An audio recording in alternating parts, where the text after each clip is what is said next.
The women's race in the 2023 New York City Marathon came down to a duel between Letesenbet Gidey and Hellen Obiri in the final mile. These women have very different running form, with Obiri's often criticized.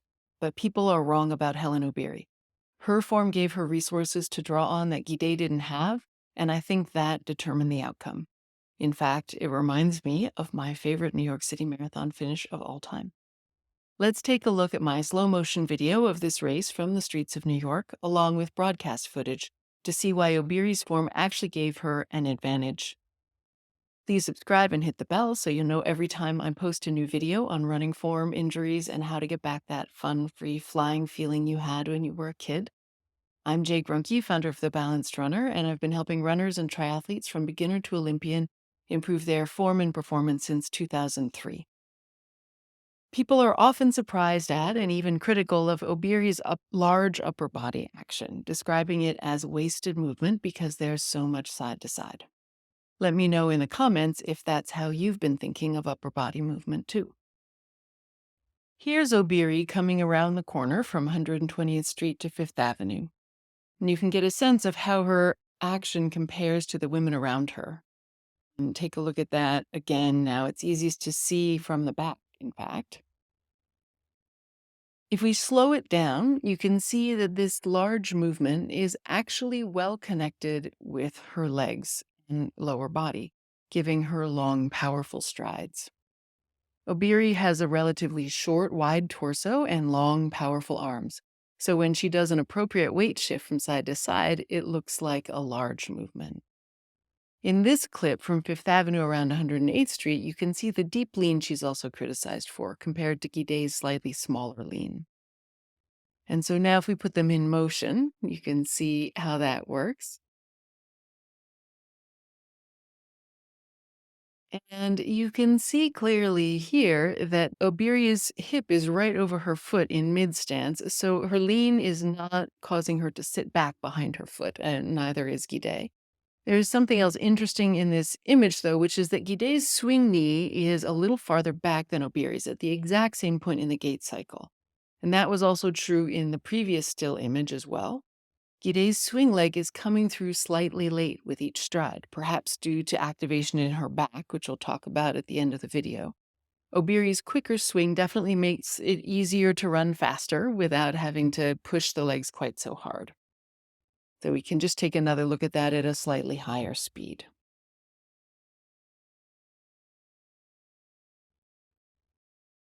And now in this clip from the end, you can see something that Obiri does the whole time she runs that most runners wait till they're deeply fatigued to do, which is that she lets her head move. Head movement happens because ground reaction force coming up asymmetrically from one leg through the body moves the spine. But most runners actually contract muscles to dampen this movement until they don't have the energy to do that anymore. Obiri doesn't bother to spend that energy even early in the race. So what looks like extra movement that might cause fatigue is actually a fatigue prevention strategy. And you can compare that to Gidey and Lokedi to see the very opposite. And now let's look at the last kick to the finish. I have long been a bit perplexed by Gidey's arms and upper body, because even though she moves there, there's little force, and her arms move through a pathway that doesn't really activate the posterior chain.